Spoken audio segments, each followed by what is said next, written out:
الحمد لله رب العالمين وبه نستعين والصلاة والسلام على نبينا محمد وعلى آله وصحبه ومن تبعهم بإحسان إلى يوم الدين أما بعد.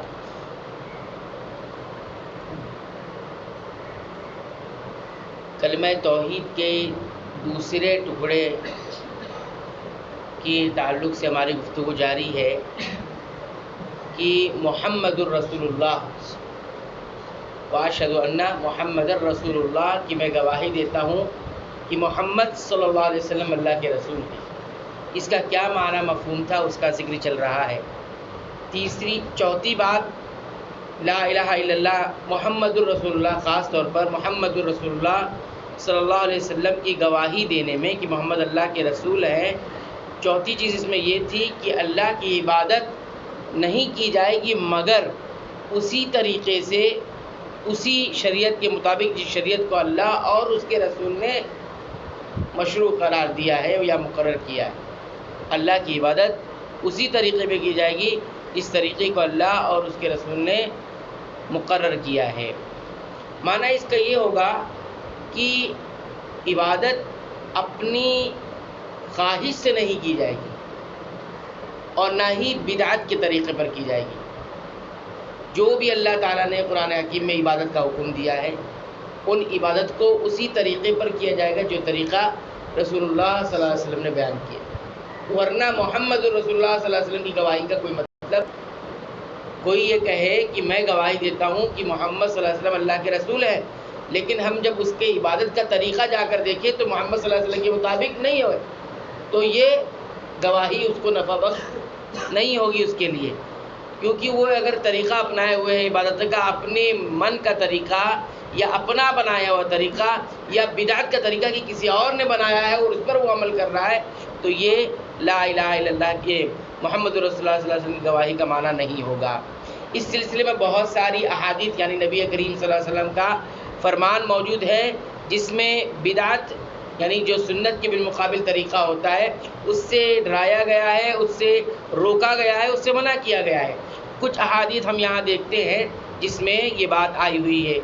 پہلی حدیث جسے امام بخاری رحمۃ اللہ علیہ نے اپنی صحیح میں نقل فرمایا ہے، اللہ کے نبی صلی اللہ علیہ وسلم فرماتے ہیں من احدث فی امرنا ھذا، جس کسی نے ہمارے اس معاملے میں یعنی یہ دین کے معاملے میں کوئی ایسا عمل ایجاد کیا گڑا ما لیس فیہم، جو اس میں دین میں نہیں ہے، فہو رد، تو یہ عمل کیا ہو جائے گا؟ رد ہو جائے گا.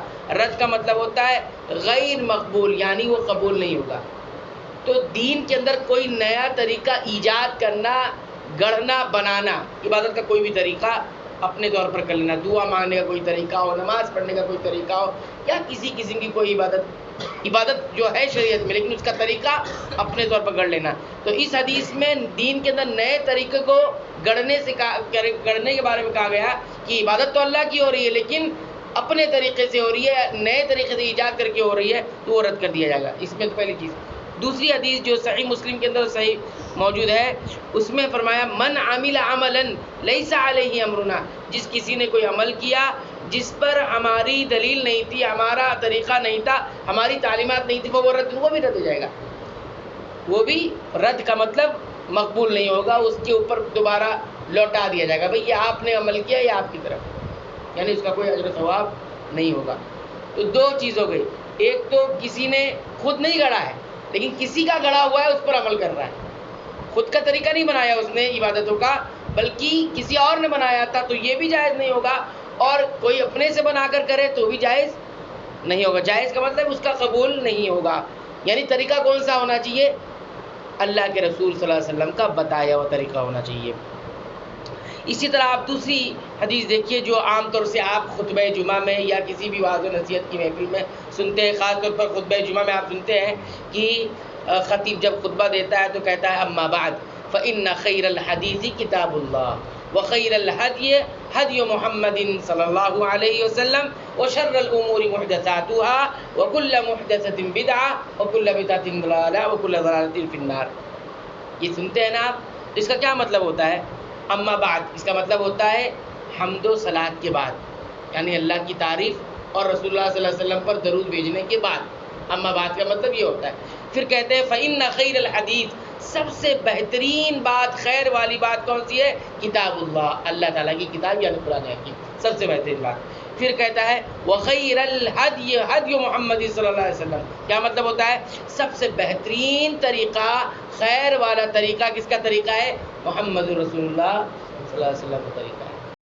کوئی آدمی عبادت کرے محمد صلی اللہ علیہ وسلم کے طریقے پہ نہیں کرے تو کیا وہ طریقہ بہتر ہوگا؟ نہیں ہوگا، قبول ہی نہیں ہوگا.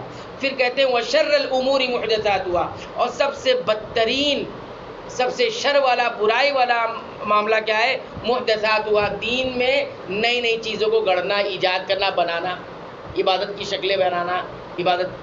تو اس کو بھی کہا وَكُلُّ بِدْعَةٍ، ہر بدعت ضلالت، گمراہی. ہر بدعت، بدعت کی جو لوگ دو قسمیں کرتے ہیں، ایک بدعت سیئہ، ایک بدعت حسنہ، یہ صحیح نہیں ہے. اللہ کے رسول صلی اللہ علیہ وسلم نے دونوں، بدعت حسنہ ہو، بدعت سیئہ ہو، یہ تقسیم ہی نہیں ہے. وَكُلُّ بِدْعَةٍ، کوئی بھی بدعت ہے تو کیا ہے؟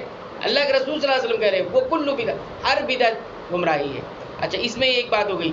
اسی طرح ایک دوسری حدیث دیکھیے، اس میں کیا بتایا گیا؟ اللہ کے رسول صلی اللہ علیہ وسلم فرماتے ہیں، ارباض بن ساریہ جو ہے راوی حدیث ہے، فرماتے ہیں اِنَّهُ مَن يَعِشْ مِنْكُمْ، کہ اللہ کے رسول نے فرمایا کہ تم میں سے جو کوئی بھی بعدی، میرے بعد زندہ رہے گا، زندگی جسے ملے گی، فَسَيَرَىٰ اخْتِلَافًا كَثِيرًا، وہ بہت اختلافات دیکھے گا. میرے بعد جو بھی زندہ رہے گا یا زندگی اسے ملے گی تو بہت سارے اختلافات دیکھے گا، ہر جگہ جگہ اختلاف دیکھے گا. اب ایسے اختلافات کے موقع پر کیا کرنا ہے؟ رسول اللہ صلی اللہ علیہ وسلم نے سکھایا. کیا سکھایا؟ کیا کرنا ہے؟ کوئی کچھ بتا رہا ہے، کوئی کچھ بتا رہا ہے، کوئی کچھ بتا رہا ہے، یہ صحیح ہے، یہ صحیح، یہ صحیح ہے. تو کہا کہ اتنا اختلاف دیکھنے کے بعد تمہیں کرنا کیا ہے؟ فَعَلَيْكُمْ بِسُنَّتِي، جو یہ کہے کہ رسول اللہ اکرم صلی اللہ علیہ وسلم کی یہ سنت ہے، اس نے بتایا کہ ثابت کرے اس کی سنت، اس سنت کو پکڑ لینا. فَعَلَيْكُمْ بِسُنَّتِي، تم پر لازم ہوگا میری سنت کو تھام لینا، پکڑ لینا، اس کو لازم کر لینا.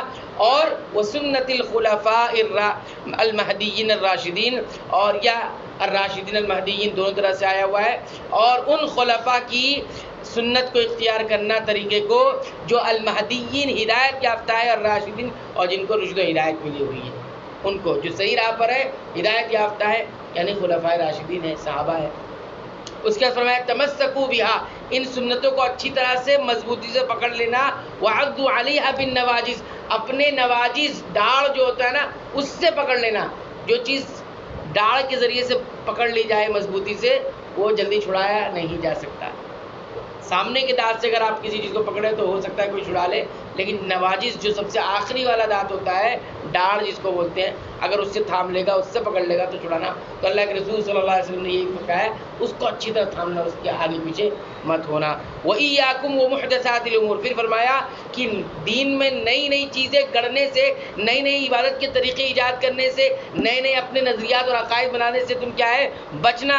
کیوں؟ فَإِنَّ كُلَّ مُحْدَثَةٍ بِدْعَةٍ، یہ ہر گڑھی ہوئی چیز، ہر گڑھا ہوا نظریہ جو تم نے اپنے سے گڑھ لیا ہے، طریقہ بنا لیا ہے، یا کسی اور نے کر لیا ہے، یہ بدعت ہے، اور ہر بدعت گمراہی ہے. ہر بدعت کیا ہے؟ گمراہی ہے.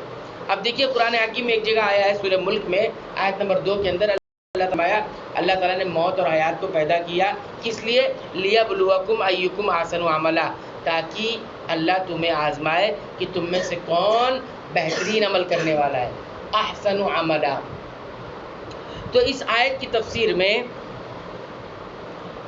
فضیل بن عیاض جو ہے وہ کہتے ہیں کہ اس کا معنی یہ ہے، احسن عملا، بہترین عمل کس کو کہتے ہیں؟ جو خالص ہو اور جو صحیح ہو. بہترین عمل کس کو کہیں گے؟ جو خالص ہو، پیور ہو اور صحیح ہو. تو ان سے پوچھا گیا آپ خالص اور صحیح سے کیا مراد لینا چاہتے ہیں؟ کیا مطلب ہے آپ کی؟ کون سا بہترین طریقہ ہو جو خالص اور صحیح ہو؟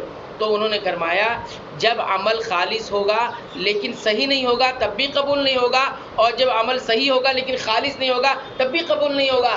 اس آیت میں یہ بتایا گیا ہے.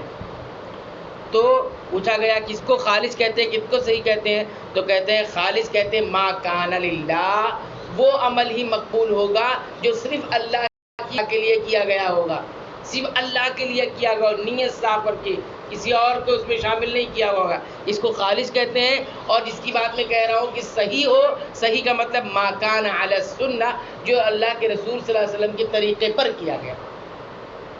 دونوں چیزیں چاہیے ہم. اور کلمے کی بھی دونوں رکن ہیں، پہلا کیا ہے؟ لا الہ الا اللہ، اللہ کے لیے، محمد رسول اللہ، اور جو اللہ کے لیے وہ طریقہ کون سا ہوگا؟ رسول اللہ صلی اللہ علیہ وسلم کا طریقہ۔ یہی دو چیز کلمے کے اندر بیان کی گئی، تیسری کوئی چیز نہیں ہے۔ تو ہمیں یہی دو چیز تھام کے رکھنا ہے، یہی کلمے کا تقاضا ہے۔ لا الہ الا اللہ کا تقاضا بھی بیان کر دیا گیا، اور محمد رسول اللہ صلی اللہ علیہ وسلم کا بھی تقاضا بیان کر دیا گیا۔ ایک کا تقاضا ہے اخلاص، لا الہ الا اللہ، اللہ کے سوا کوئی معبود برحق نہیں، اور دوسرا کا محمد الرسول اللہ، کہ محمد صلی اللہ علیہ وسلم اللہ کے رسول ہے۔ اس سے آیا متابعت، سنت کو اپنایا جائے گا۔ عبادت کس کی اور کیسی؟